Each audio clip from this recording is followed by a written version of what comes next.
बच्चे यहीं तक इस क्वेश्चन को छोड़ देते हैं और अपना एक नंबर गंवा लेते हैं। इसको आगे भी सॉल्व करना हमने, यह मैं आपको रफ वर्किंग में √12 सॉल्व करके देते हैं। बिस्मिल्लाहिर्रहमानिर्रहीम, अस्सलाम वालेकुम। 10th साइंस के स्टूडेंट्स के लिए मैथमेटिक्स के मोस्ट इम्पोर्टेंट क्वेश्चंस की सीरीज़ चल रही है। आज के लेक्चर में हम मिसलिनियस एक्सरसाइज 1 उर्दू मीडियम मुतफर्रक मशक 1 क्वेश्चन नंबर 2 का पार्ट 1 सॉल्व करेंगे। x² + 2x - 2 = 0 और ये पंजाब के तमाम बोर्ड्स में 13 मरतबा से ज़ायद शॉर्ट क्वेश्चन में आ चुका है। तो ये हमारी क्वाड्रेटिक इक्वेशन है, इसको सॉल्व करेंगे। आपको पता होना चाहिए कि क्वाड्रेटिक इक्वेशन को सॉल्व करने के हमारे पास 3 मेथड्स थे। 3 मेथड हैं, फैक्टराइजेशन के ज़रिए से, कंप्लीटिंग स्केयर के ज़रिए से और फार्मूला से। उर्दू मीडियम तजज़ी के ज़रिए से, मुकम्मल मुरब्बा का तरीका है और फार्मूला है। तो जब उसने क्वेश्चन में आपको कोई डायरेक्शन ना दी हो कि इस क्वेश्चन को आपने किस मेथड से सॉल्व करना है, तो फिर आपकी मर्ज़ी है, चाहे आप तजज़ी से करें इसको, चाहे मुकम्मल मुरब्बा से करें, चाहे फार्मूला से।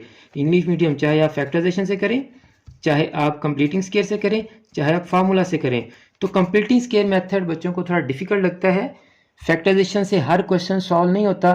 तो इसलिए आप कोशिश किया करें कि फार्मूला, क्वाड्रेटिक फार्मूला से आप क्वाड्रेटिक इक्वेशन को सॉल्व कर लिया करें, आपका हर क्वेश्चन उससे सॉल्व हो जाएगा जी।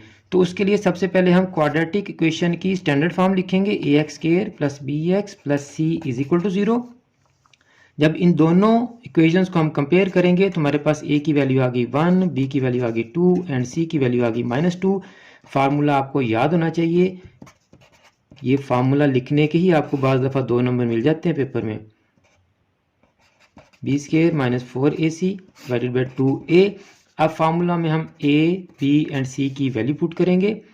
तो -b की वैल्यू 2 है तो -2 ± b² है 2 का स्केयर -4 इंटू a हमारा क्या है 1 और b हमारा क्या है जी, और c हमारा क्या है जी -2 डिवाइडेड बाय 2 इंटू a यानी 2 इंटू 1 -2 ± 2 का स्केयर आ गया 4 माइनस प्लस 4 2 ज़र 8 डिवाइडेड बाय 2 = -2 ± 12 का √ डिवाइडेड बाय 2।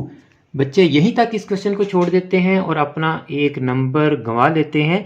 इसको आगे भी सॉल्व करना हमने, यह मैं आपको रफ वर्किंग में √12 सॉल्व करके देता हूँ। √12 को आप कैसे सॉल्व करेंगे, 12 के फैक्टर्स बनाएंगे आप, 2 6 ज़र 12, 2 3 ज़र 12 और 3 1 ज़र 3। तो ये बन गया 2 इंटू 2 इंटू 3 का √ तो ये 2 इंटू 2 होगा 2² इंटू 3 का √ अब ये दोनों अलग-अलग हो जाएंगे, 2² का √ और 3 का √ ये स्केयर और √ कैंसिल हो जाएंगे। तो हमारे पास ये आंसर आ गया 2 × 3 का √ यानी √12 सिंप्लीफाइड होकर 2 √3 आ जाता है। यहाँ मैं अब आपको डायरेक्ट लिख देता हूँ, -2 ± 2 √3 डिवाइडेड बाय 2। अब ऊपर वाली दोनों टर्म्स में से एक टर्म हमारी ये है -2 और एक टर्म हमारी ये है। इन दोनों में से 2 कॉमन आता है जी, इसका अंदर बच गया -1 और इसका अंदर बच गया √3 डिवाइडेड बाय 2। अब 2 2 से कैंसिल हो जाएगा तो आपका सॉल्यूशन सेट क्या आ गया, -1 ± √3। ये आपका आंसर है स्टूडेंट्स। उम्मीद है कि आपको ये क्वेश्चन भी समझ आ गया होगा। अगर आप मोस्ट इम्पोर्टेंट क्वेश्चंस मिस नहीं करना चाहते तो आप चैनल को जल्दी से सब्सक्राइब कर लें और बेल आइकन को भी दबा लें ताकि आपका कोई भी मोस्ट इम्पोर्टेंट क्वेश्चन मिस ना हो सके।